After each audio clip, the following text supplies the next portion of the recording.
Vou ter que te interromper porque o ministro da Saúde está falando nesse momento, a gente vai transmitir e já voltamos. Geral sobre medicamentos de alto custo. Já houve votos do ministro Marco Aurélio, que era o relator, do ministro Alexandre Moraes e do ministro Barroso, né, que eles fazem ponderações muito adequadas, e viemos aqui conversar com o ministro Fux, eu e o ministro Bruno Bianco, para trazer um posicionamento do Ministério da Saúde e entregar a ele alguns memoriais, sobretudo em relação a doenças raras, né?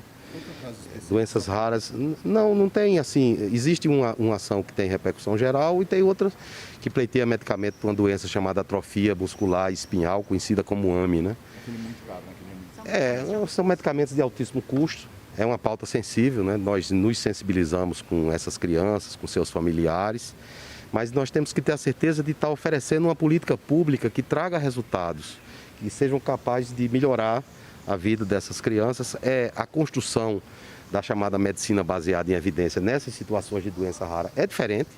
As doenças prevalentes nós temos muitos sujeitos de pesquisa e se constrói a evidência com mais facilidade. No contexto de uma doença rara, não é assim. Daí a dificuldade, né? Por outro lado, a ciência e a indústria farmacêutica têm nos contemplado com novas esperanças para essas crianças e que nós precisamos saber se isso é uma novidade ou se isso é uma inovação, né?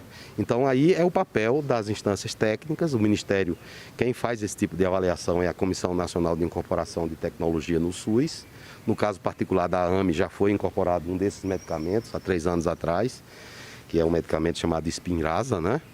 E incorporado já para AME tipo 1 e tipo 2. Hoje existe uma medicação chamada Zolgensma, que está sendo motivo de discussão, inclusive na esfera administrativa. No âmbito da esfera administrativa, nós pretendemos chegar a um consenso para ter uma política pública que possa trazer benefícios reais para a sociedade. No âmbito do âmbito judicial, nós esperamos que as decisões, elas seguramente sejam úteis para aprimorar o nosso sistema de saúde. Qual foi a sinalização que o presidente deu? O presidente vai estudar, né, vai fazer uma análise, e as discussões no judiciário são muito transparentes, com a publicidade devida e própria da lei. Então nós temos uma expectativa muito boa em relação a esse julgamento. O ministro Fux também é o presidente do CNJ. A discussão do CNJ é uma discussão de uma maneira mais ampla, né, fora do âmbito estrito dos processos judiciais. Nós vamos levar a posição do Ministério da Saúde. O sistema de saúde inglês, no qual o SUS é muito baseado, tem o NICE, né? E o NICE faz avaliações muito próprias. Por exemplo, essa medicação Zolgensma não está incorporada no sistema de saúde inglês. E às vezes se pleiteiam casos em que a indicação não é aquela que foi aprovada na Agência Nacional de Vigilância Sanitária, né? Então temos que ajustar essas questões para levar uma política pública que garanta a sustentabilidade do Sistema Único de Saúde. A melhor forma de se implementar o artigo 196 da Constituição, todos vocês sabem, né? Saúde é um direito de todos e um dever do Estado, garantido mediante políticas sociais e econômicas. É através da sustentabilidade do sistema de saúde, que não é só feito com alocação de recursos, é feito sobretudo com eficiência na aplicação desses recursos na ponta, ok? Ainda sobre, agora voltando um pouco mais para a área da saúde, havia aquela possibilidade de estudo de flexibilização do uso de máscara.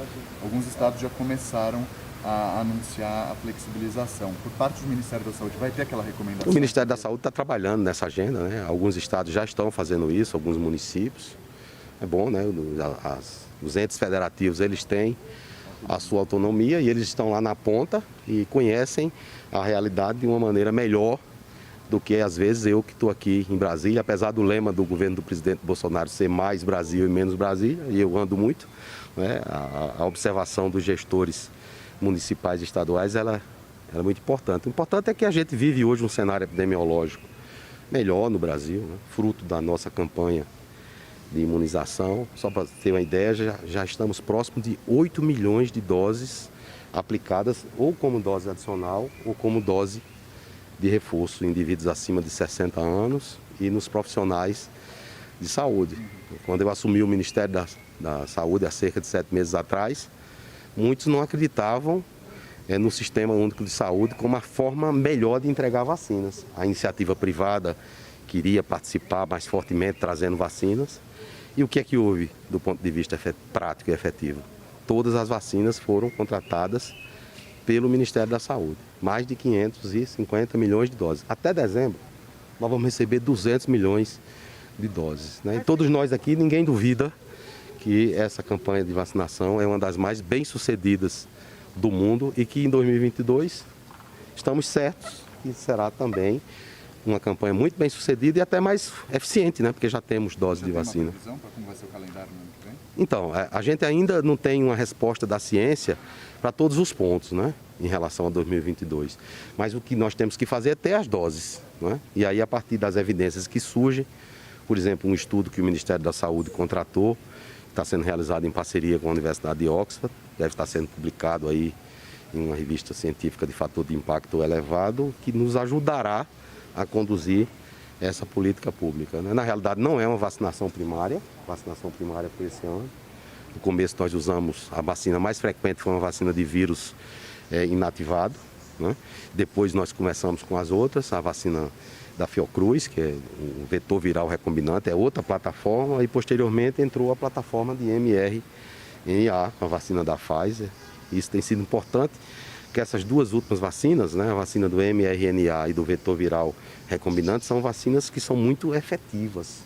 E como essa vacinação aconteceu no último trimestre do primeiro semestre e agora nesse primeiro trimestre do segundo semestre, a vacinação é relativamente recente. Tanto que a Delta, ela hoje, em cada 100 amostras, 80% é Delta, e isso não gerou no Brasil o mesmo impacto que gerou nos Estados Unidos, na Inglaterra, por exemplo, em outros países da Europa. O Ministério da Saúde pretende fazer alguma busca ativa das pessoas que ainda não foram se vacinar? Então, o Ministério da Saúde exorta a todos aqueles que não se vacinaram a procurar as salas de vacinação e a tomar a vacina. E aqueles que tomaram a primeira dose e não tomaram a segunda dose, que busquem essa segunda dose.